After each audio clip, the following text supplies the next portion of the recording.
जय हिंद। इस सेशन में हम लोग देखने वाले हैं एक बहुत ही शानदार practice set. And we know very well कि प्रैक्टिस सेट हम जितना करते हैं उतना हमारे लिए बहुत ज़्यादा बेहतर है, अच्छा है। तो आइए विदाउट वेस्टिंग मोर टाइम हम लोग देखते हैं। और इस प्रैक्टिस सेट में भी common errors, fill in the blanks, इसको करने से क्या होता है कि हमारे सारे मतलब जितने भी इंग्लिश में चीज़ें होती है, जैसे मान लीजिए ग्रामर हो गया, फिल इन द ब्लैंक्स हो गया, वर्ड्स हो गया, ठीक है ना। हालांकि इसमें वर्ड्स तो नहीं है बट ग्रामर सारे हैं। सो आप इस सेशन को पूरा देखें ताकि आपको एक एक चीज़ क्लियर हो जाए। पहला क्वेश्चन है चूज द करेक्ट सेंटेंस। हमको सेंटेंस करेक्ट करना है, हम लोग को पहचानना है कौन सा सेंटेंस करेक्ट है। ए नंबर का how dare you touch me, how do be है you dare touch me, how देखिए how dare you to touch me, how dared you touch me. तो हमारा कौन सा ऑप्शन हो जाएगा? ऑप्शन नंबर ए हो जाएगा। हाउ के बाद डेयर है, इसके बाद सब्जेक्ट है, यानी how dare you touch me, तुम्हें टच करने की साहस कैसे हुई। डियर का मतलब क्या होता है? साहस होता है। ऑप्शन नंबर ए हो जाएगा, ठीक है ना। सिंपल क्वेश्चन है। सेकंड देखिए, if you heat ice it melts, ये यूनिवर्सल ट्रूथ ही है। ये हमारा क्या है? यूनिवर्सल ट्रूथ है। और यूनिवर्सल ट्रूथ के हम लोग दोनों ओर हम सिंपल प्रेजेंट का यूज करते हैं, ठीक है ना। ध्यान रखिएगा, ध्यान रखिएगा कि इफ़ यू हीट आइस, यदि आप आइस को हीट करोगे या आप आइस को हीट करते हो तो इट मेल्ट्स, तो यह पिघल जाता है या यह पिघल जाएगा। ये यूनिवर्सल है। यूनिवर्सल को मतलब हम लोग सिंपल प्रेजेंट में लिखते हैं, इसीलिए हमारा बी नंबर ऑप्शन हो जाएगा। थर्ड क्वेश्चन देखिए, it is time, it is time, it is high time के बाद यदि सब्जेक्ट आता है तो हम बिना सोचे समझे वर्ब टू का यूज़ करते हैं। और वर्ब टू इसमें कौन है? वर है, ठीक है ना, वर है। क्योंकि आपको ध्यान होगा आर, ठीक है ना, आर हमारा वर्ब वन होता है, ठीक है ना, ओके। और इज हमारा वर्ब फाइव होता है, वर हमारा क्या होता है? वर्ब टू होता है, बी वर्ब का। और ये दोनों तो ऑप्शन होगा ही नहीं, इसलिए सी नंबर ऑप्शन हो जाएगा, थर्ड का सी, ठीक है। फोर्थ क्वेश्चन देखिए, करा कि neurotoxin attacks the nervous system and damage it. थोड़ा सा ध्यान दीजिए, neurotoxin attacks the nervous system and damage it. इसमें यदि कॉमन एरर की बात की जाए तो यहाँ डैमेज के जगह डैमेजेस हो जाएगा। क्या हो जाएगा? डैमेज के प्लेस पर, डैमेज के जगह पर डैमेजेस हो जाएगा, ओके। यहाँ ऑप्शन नंबर सी में ध्यान रखिएगा कि डैमेज के जगह हमारा क्या हो जाएगा? यहाँ डैमेज की जगह क्या हो जाएगा? डैमेजेस हो जाएगा, ध्यान रखिएगा, ठीक है ना। Question number 5, all his children are knowing at least one foreign language. देखिए ध्यान होगा आपको कि नो ऐसा वर्ड है जिसके साथ हम कभी भी आईएनजी फॉर्म मतलब कंटिन्यूअस फॉर्म नहीं लिखते हैं, कंटिन्यूअस का यूज़ हम लोग नहीं करते हैं, ठीक है ना। इसीलिए नोइंग की जगह पर नो हो जाएगा। क्या हो जाएगा? नो, ठीक है। All his children know at least one foreign language, मतलब उसके सारे बच्चे कम से कम एक फॉरेन लैंग्वेज जानते हैं। फॉरेन लैंग्वेज का मतलब विदेशी भाषा। 6 नंबर क्वेश्चन देखिए, 6 नंबर का रहा ही has gone to Kolkata last week. यदि लास्ट वीक हो, एगो हो, लास्ट डे हो, लास्ट संडे, मंडे, तो हम लोग सीधा सिंपल पास्ट का यूज़ करते हैं। और इसमें एक ही ऑप्शन है हमारा, ऑप्शन नंबर ए, क्योंकि सिंपल पास्ट होता है subject plus verb two plus object, okay. यहाँ तक क्लियर होना चाहिए। 7 नंबर क्वेश्चन देखिए, करा कि I have been ringing the doorbell 5 times but no one has answered. बहुत अच्छा क्वेश्चन है 7 नंबर, ठीक है। 7 का जो हमारा हो जाएगा, आई हैव बीन, पहला I had been ringing at the 12 times but no one has, ये प्रेजेंट में है तो हैड तो होगा नहीं बाबू, और ये भी नहीं होगा। ऑप्शन नंबर हमारा सी होना चाहिए। सी इसलिए भी क्योंकि देखिए यहाँ दिया हुआ है 5 टाइम्स, ठीक है ना। 5 टाइम्स देने से क्या पता चल रहा है कि टाइम दिया हुआ है, परफेक्ट का यूज़ करेंगे, प्रेजेंट परफेक्ट का यूज़ करेंगे, ठीक है ना। क्योंकि अगला पार्ट में हमारा जो लेटर पार्ट है, बाद वाला फर्स्ट पार्ट, वो शुड प्रेजेंट परफेक्ट में ही होना चाहिए, ये वाला आई हैव, ठीक है ना, rang the doorbell 5 times but no one has answered, इसलिए हमारा सी नंबर ऑप्शन हो जाएगा।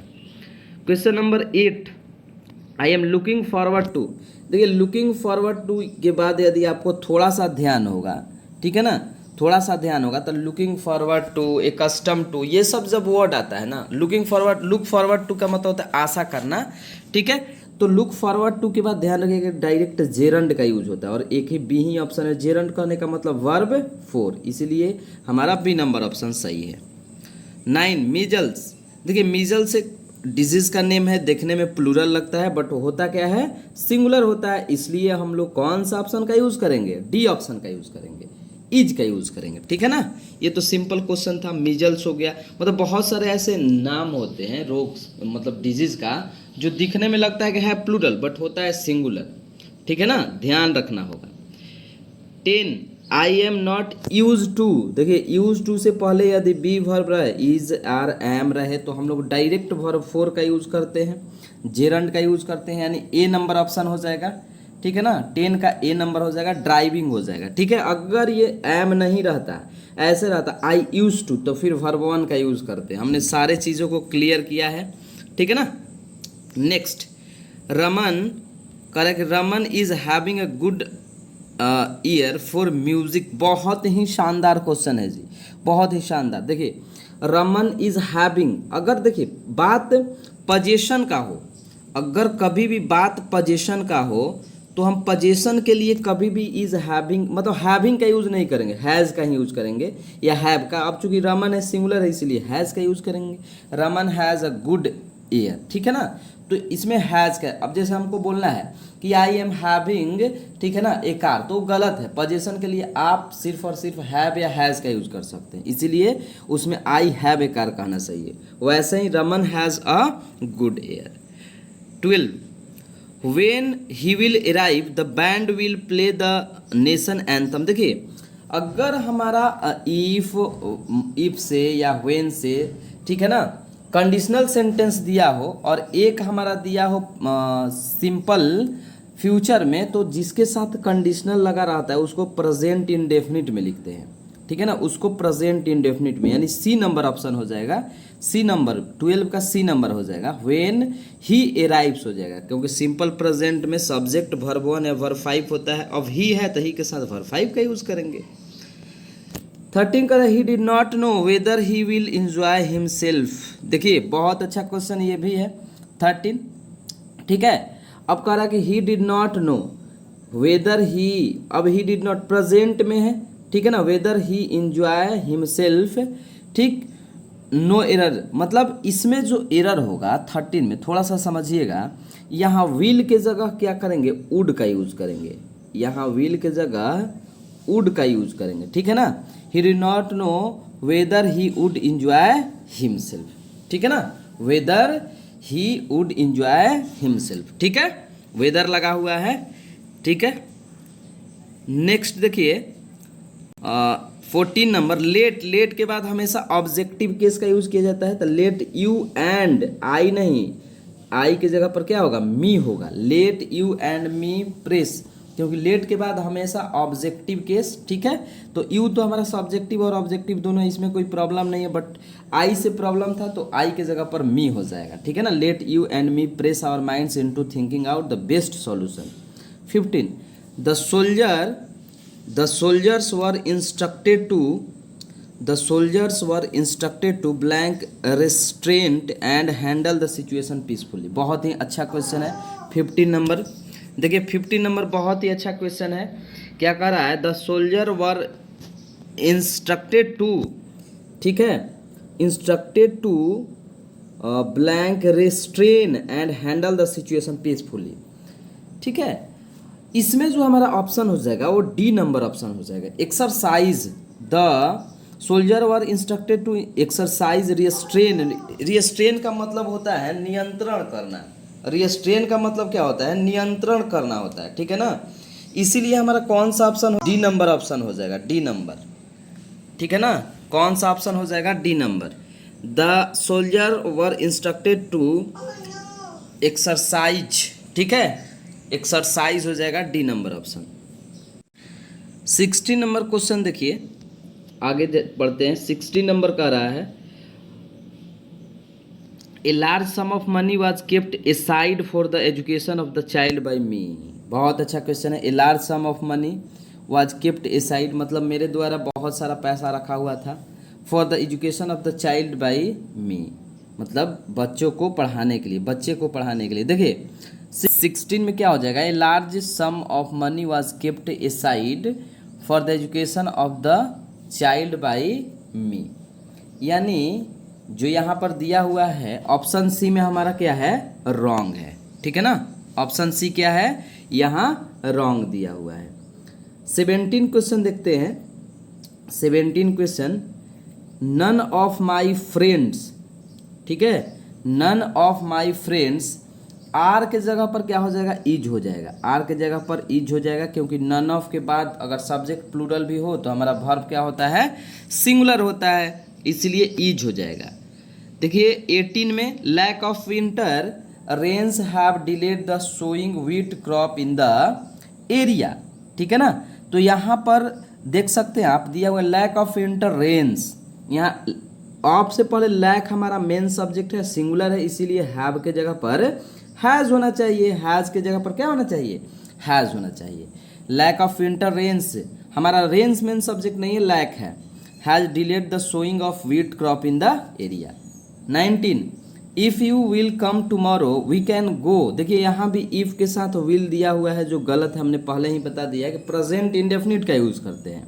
If you come tomorrow we can go to the market and do our own shopping together. 20, news travel very fast today. देखिए news subject singular, इसीलिए verb भी क्या होना चाहिए, सिंगुलर।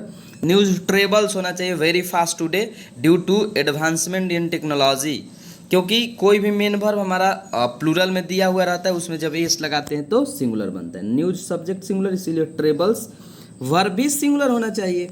21 देखिए, the chairman made it clear at the meeting that he will not slipped down from his position as chairman. 21 का बात की जाए तो इसमें यहाँ पर विल के जगह पर हमारा क्या होना चाहिए, वुड होना चाहिए। देख सकते हैं पास्ट में दिया हुआ है तो विल के जगह पर वुड होना चाहिए, सिंपल ही है। The chairman made it clear at the meeting that यानी देख लीजिए ऐसे भी, ठीक है, that he would not step down, would होना चाहिए, कोई प्रॉब्लम नहीं होना चाहिए, आई होप। 22 दिया हुआ है, just as he was driving along the road a bus pulled up and the driver asked him if he has seen a briefcase on the road। बहुत ही इम्पॉर्टेंट क्वेश्चन है ये, देख सकते हैं आप। देखिए 22 की बात की जाए तो 22 का जो हमारा एरर दिया हुआ है, एक बार फिर से क्वेश्चन को पढ़ते हैं, क्लियर हो जाएगा। ठीक है ना, just as he was driving along the road, चूँकि ये पास्ट में है, just as he was driving along the road, ठीक है ना, रोड क्या कर रहा था, ड्राइविंग, ए बस पुल्ड अप, बस ने क्या किया, धक्का मारा, and the driver asked him if he, यहाँ देखिए हैज कैसे हो सकता है, हैड होगा ना, यहाँ होना चाहिए हैड क्योंकि सारा चीज पास्ट में है, ठीक। इफ ही हैड, ठीक है, seen a briefcase on the road, इसीलिए हैड हो जाएगा। बहुत ही सिंपल ही है, आपको सारे सेंटेंस बड़े क्वेश्चन का पढ़ना रहता है। The train should arrive at 7:30 in the morning but it was almost an hour late. बहुत ही इंपॉर्टेंट क्वेश्चन 23। देखिए इसमें यहाँ होना चाहिए, और देखिए the train should arrive eight, तो शुड के जगह क्या होना चाहिए, थोड़ा सा ध्यान दीजिएगा, यहाँ पर शुड के जगह पर होना चाहिए शुड हैव अराइव्ड, ठीक है ना। 23 में शुड के जगह शुड हैव अराइव होना चाहिए। ऐसा क्यों, देखिए आपको पास्ट को दिखाने के लिए हैव भी यूज करते हैं हम लोग, ठीक है। Should have arrive at 7:30 in the morning but it was, देखिए पास्ट में दिया हुआ है तो पास्ट के लिए शुड हैव का यूज किया जाता है, ठीक है ना, ध्यान रखिएगा। 24, unless he does not leave this house I will not say anything. बहुत ही इंपॉर्टेंट क्वेश्चन है 24। यहाँ जो दिया हुआ है unless he does not lives, इसमें अकॉर्डिंग टू सेंटेंस हमारा बी नंबर ऑप्शन सही है। Unless he lives this house, जब तक वह यह हाउस को छोड़ेगा नहीं, I will not say anything, तो मैं उससे कुछ भी नहीं कहूँगा। सिंपल प्रेजेंट का यूज़ किया जाता है, अनलेस हो, अनटिल हो, इफ हो, व्हेन हो, और एक ही ऑप्शन है हमारा बी नंबर ऑप्शन, ठीक है ना। 25 करें the price of cars have been reduced recently. कितना सिंपल क्वेश्चन दिया हुआ है, आप देख सकते हैं। The price of cars, of से पहले हमारा सब्जेक्ट जो मेन है प्राइस है, सिंगुलर है, तो हैव तो पॉसिबल नहीं है ना जी, हैज होना चाहिए, ठीक है ना। आप ऐसे क्वेश्चन को समझिए, प्रीपोजिशन से पहले हमेशा मेन सब्जेक्ट आता है, उसके बाद कभी मेन सब्जेक्ट ये कार्स नहीं हो सकता है। 26 जो हम लोग का क्वेश्चन है, 26 जो हम लोग का क्वेश्चन है, the baby usually does not cry but he is crying a lot today. कौन सा ऑप्शन इसका होना चाहिए, ए नंबर ऑप्शन होना चाहिए। ही इज क्राइंग मतलब सामान्यतः नहीं रोता है, लेकिन आज अभी क्या कर रहा है, रो रहा है। तो आज रो रहा है तो उसका देखिए ये परमानेंट हैबिट नहीं है, ठीक है ना। ये अभी टेम्पोररी एक्शन के लिए हम लोग प्रेजेंट कंटिन्यूअस का यूज करते हैं, ठीक है ना। 27 इट इज 10 ईयर्स सिंस आई, क्या होना चाहिए जी, बहुत ही इंपॉर्टेंट क्वेश्चन। 27 देखिए, इट इज 10 ईयर्स सिंस, ठीक है, आई बिगेन, कौन सा हो जाएगा, 27 का सी हो जाएगा, ठीक है ना, सी नंबर ऑप्शन हो जाएगा। It is 10 years since I begin living here, 27 का सी हो जाएगा। 28 I have been staying here, 28 देखिए, I have been staying here blank last week. तो लास्ट वीक है भाई, लास्ट वीक के लिए आपको ध्यान होगा हम लोग कौन सा टेंस का यूज करते हैं, जनरली पास्ट इंडेफिनिट का यूज करते हैं, ठीक है ना। लेकिन यहाँ दिए हुए I have been staying here, last week दिया हुआ है तो अकॉर्डिंग टू ऑप्शन सिंस होना चाहिए, क्योंकि लास्ट वीक एक हमारा क्या है, एक निश्चित समय है ना, इसीलिए किसका यूज करेंगे, सिंस का यूज करेंगे। 29 देखिए, कह रहा है कि identify the correct tense which has been use in the sentence. Correct use करना, by the end of this year he will have saved a lot of money.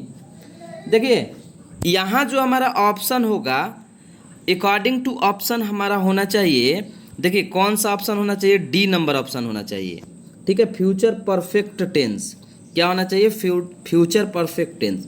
Bye the end of this year he will have saved a lot of money, ठीक है ना। क्या होना चाहिए, future perfect होना चाहिए, क्या होना चाहिए, फ्यूचर परफेक्ट होना चाहिए, क्योंकि देखिए बाय द एंड ऑफ, आपको बताया है कि बाय द टाइम के बाद, ऐसे भी देखिए एंड ऑफ दिस ईयर, ठीक है ना, इस ईयर के एक मतलब फ्यूचर के एक्शन को निश्चित कर रहा है। जैसे हम बोले कि अगले साल मैं इस समय तक पास हो जाऊंगा, ठीक है ना, तो I will have passed my examination by this time, ठीक है, या by this time I will have passed my examination, ठीक है, नेक्स्ट ईयर। तो ऐसे सेंटेंस में हम लोग फ्यूचर परफेक्ट का यूज करते हैं। 30 देखिए, the meeting blank eight 4 PM sharp, कौन सा ऑप्शन हो जाएगा 30 का, तो बी नंबर ऑप्शन हो जाएगा, ठीक है ना। क्या हो जाएगा हमारा the meeting blank eight 4 PM sharp, यानी स्टार्ट हो जाएगा, कौन सा हो जाएगा, स्टार्ट हो जाएगा, ठीक है ना, यानी बी नंबर ऑप्शन होना चाहिए। आई होप कि आपको ये प्रैक्टिस सेट बहुत ही अच्छा लगा होगा। मिलते हैं नेक्स्ट सेशन में, चलिए जय हिंद।